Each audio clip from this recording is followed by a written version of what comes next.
I've played every modern SNK fighting game on release, starting with the King of Fighters 14 in 2017. And it's been a rocky road. Gameplay-wise, the games, they've been great, but each game had a fatal flaw that held them back, like ugly graphics, bad online, or broken matchmaking. So you could understand why I was very apprehensive going into this one, especially with the less than stellar open betas. But if there's one game that can get it right, it's this one. A game 20 plus years in the making. Does SNK finally stick the landing, or is City of the Wolves a fatal flop? The first thing that needs to be addressed is the online. I can report after playing 100 plus matches that it works. That sounds like a low bar to clear, but I cannot stress enough how rough those betas really were. I'm shocked that they took the feedback to heart and actually fixed things. Fighting game devs usually don't do that, especially so close to release. Although, I do have two minor nitpicks. One, I can't select random stage as my preferred stage. The game just came out and I'd like to see all the sights, and the only way to do that is to change the stage after every set. My other complaint is match entry takes you out of training mode. It would be nice if it was just an option in the training mode like any other setting.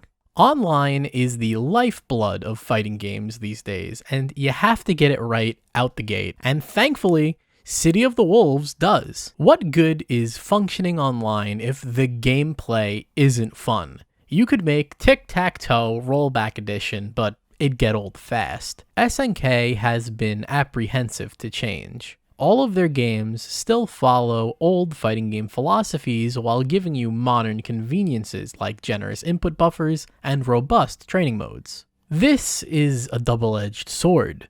For those familiar with SNK gameplay, City of the Wolves will make you feel right at home, but if you're transitioning from a modern fighter like Street Fighter 6 or Strive, you'll have to get used to the SNK isms, aka what makes an SNK fighter an SNK fighter. My biggest takeaway from playing this game non-stop over the last few days is City of the Wolves is a game that rewards the player who puts the time in to learn the system mechanics and the matchup more so than any other fighter on the market. A lot of fighting games have been cranking that offense dial up to 11 these last few years, and City of the Wolves goes in the complete opposite direction.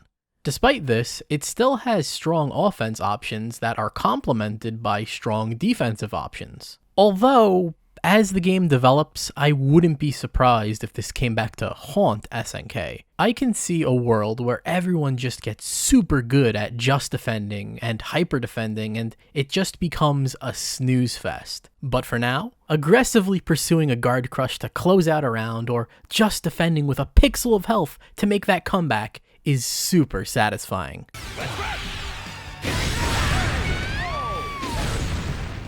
I don't like the rev system, but I don't hate it either. I like the tug-of-war aspect when it comes to managing your rev meter with your opponents. SPG placement is also interesting depending on where you place it.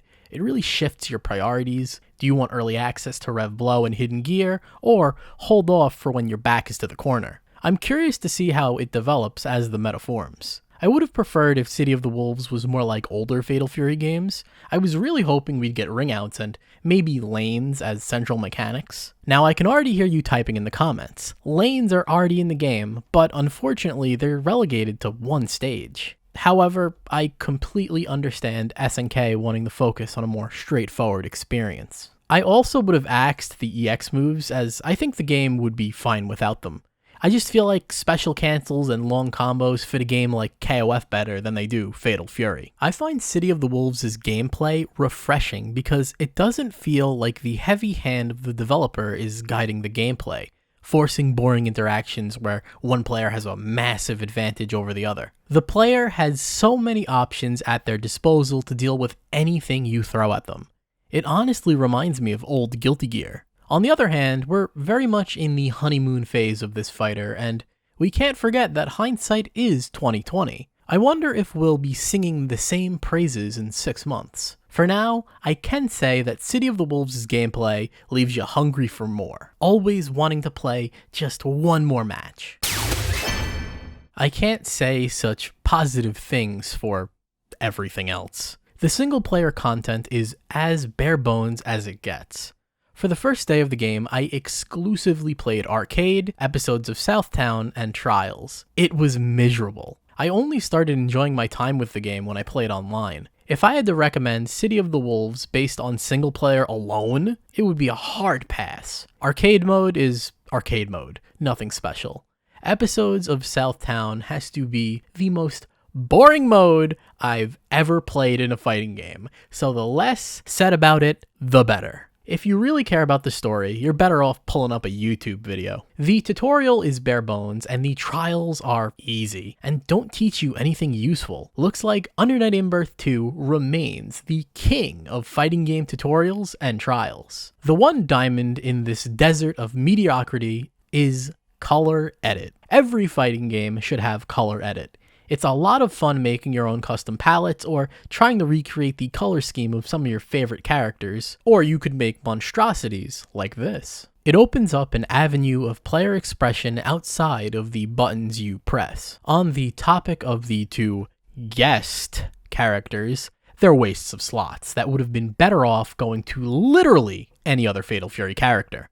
I don't care how cool their gameplay is or how nifty the animations are. I play these games for the characters, not real people. It's just tacky. It doesn't help that the roster is very safe and could have used a couple more wild cards. Still, the novelty of getting to play characters like Marco or Kyne again after 20 years isn't lost on me. I've saved the most interesting topic for last.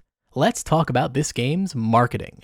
SNK have never marketed their games outside of the general fighting game, arcade game sphere. With City of the Wolves, they kicked that marketing machine into overdrive. This has to be one of the most advertised fighting games I've seen, period. This game was on buses, it was at WrestleMania, and it had a crossover with iShowSpeed and KSI. While impressive, I think SNK missed the mark here and should have focused on marketing to their core audience and trying to get more fighting game players interested over casuals. Because casuals aren't going to play a game that looks like this. Don't get me wrong, there's nothing wrong with the art style. The comic book-esque styling is a great fit. It's one of the best SNK has made to date, but has little appeal to the people they were advertising to. Hey, at least projectiles don't look like explosions made out of orange juice anymore. It doesn't look like the aggressive advertising has translated to an increase in players. On Steam, it didn't surpass KOF 15's launch numbers, which was surprising. With such an aggressive marketing campaign, I at least expected somewhere near 9,000 to 10,000 players. But that shouldn't discourage you from checking the game out. And I don't think that's any indication of the game's failure. I can say with certainty that City of the Wolves is the best game release SNK has ever done. The stars really did align for this one, and credit where credit is due. They fixed the online. I won't lie to you, I am a die-hard King of Fighters player. I never really cared about Fatal Fury. Going in, I saw this as the KOF 16 waiting room, but I cannot deny that City of the Wolves is a really fun fighter. However, I can't give it a full recommendation because that's all it is. Unless you love playing fighting games or are willing to lose a lot and learn, there isn't much for you here. Fatal Fury City of the Wolves is the anti-modern fighting game. It has a strong emphasis on defense and rewards players for playing with intention. It doesn't push you towards 50-50 situations, have a million plus on block moves, or endless throw loops. There is an answer to every situation, and it's up to you to find it. This game is very much its own thing that will appeal to a certain crowd, but others will find it extremely alienating and not for them. City of the Wolves isn't a fatal flop. It's a damn good fighting game, but not much else. If you're looking for some old school fury in this modern fighting game era, give City of the Wolves a try.